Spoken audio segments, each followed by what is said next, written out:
Subscribe to Mufti Tariq Online and press the bell icon for more videos. السلام علیکم ورحمۃ اللہ۔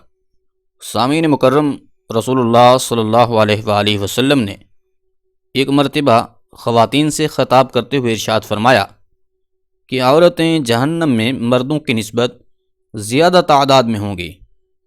تو اس پر خواتین نے عرض کیا، یا رسول اللہ صلی اللہ علیہ وآلہ وسلم وہ کیوں؟ تو حضور نبی رحمت صلی اللہ علیہ وآلہ وسلم نے ارشاد فرمایا، تکفرن العشیرہ، کہ تم اپنے شوہر کی ناشکری کرتی ہو۔ اب کیسے ناشکری؟ تو فرمایا کہ ساری زندگی وہ کھلاتا پلاتا ہے۔ تو ذرا تصور تو کریں کہ آج اگر کوئی مرد بیوی کو چھوڑ دے تو ہمارے معاشرے میں عورت کی کیا کیفیت ہوتی ہے کہ وہ در بدر کی ٹھوکریں کھاتی رہتی ہے، کیونکہ مرد گھر لے کر دیتا ہے، گیس بجلی کا بل، چھت مہیا کرتا ہے، اس کو تحفظ دیتا ہے، اس کی اولاد کا ہمیشہ کے لیے محافظ بنتا ہے، تو اتنے بڑے بڑے انعامات اور احسانات اس کے اوپر کرتا ہے۔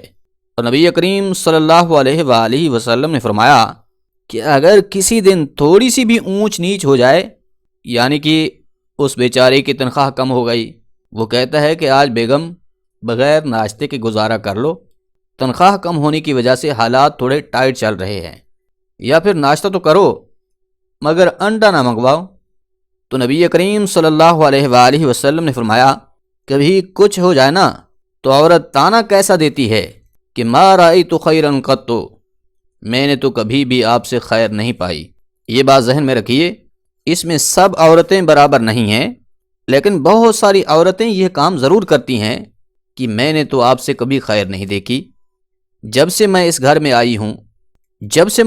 آئی ہوں تو مجھے ملا ہی کیا ہے۔ تو ذرا دیکھیں تو صحیح کہ ہمارے مسلم معاشرے میں مرد کتنا زیادہ تحفظ دیتا ہے، کہ کیسے باپ اپنی بیٹی کے لیے رشتے تلاش کر رہے ہوتے ہیں کہ کوئی اچھا آدمی مل جائے، اور پھر عورت یہ طلاق سے ڈرتی بھی ہے، کہتی ہے طلاق دے کر میرے اوپر ظلم کر دیا، مجھے یہ کر دیا وہ کر دیا۔ اور بھائی طلاق دے کر اس نے کیا ہے؟ بس اس نے یہی کیا ہے کہ اس نے طلاق دے کر اپنے آپ سے جدا کر دیا ہے، اور اب پھر رو کیوں رہی ہو؟ اس سے صاف ظاہر ہوتا ہے کہ اگر وہ طلاق نہ دیتا تو اس کا احسان تھا تم پر کہ اس نے تمہیں ٹھکانہ دے رکھا تھا۔ اور پھر طلاق دینا معاشرے میں یہ غلط سمجھا جاتا ہے، اس لیے کہ وہ جو تمام تحفظات خاوند نے دیے ہوئے تھے وہ تم سے چھین لیے ہیں۔ اس سے پھر نقصان عورت کا ہوتا ہے کہ نہیں ہوتا؟ تو کتنی بڑی فضیلت ہے۔ لیکن نبی پاک صلی اللہ علیہ وآلہ وسلم نے فرمایا کہ تکفرن العشیر، کیونکہ یہ جو عشیر ہے نا، یہ ہمیشہ ساتھ رہتا ہے، مگر تم اس کی ناشکری کرتی ہو۔ تو بھائیو، اس سے صاف پتہ چل رہا ہے کہ جب کسی کی خدمات زیادہ ہوں تو کبھی اس کا دل نہیں دکھانا چاہیے، کبھی اس کو تکلیف نہیں پہنچانا چاہیے، کہ باپ اور ماں کا بھی یہی حکم ہے کہ وہ ساری زندگی کھلاتے پلاتے ہیں، کبھی بھی ان کی ناشکری اور بے ادبی نہیں کرنی چاہیے۔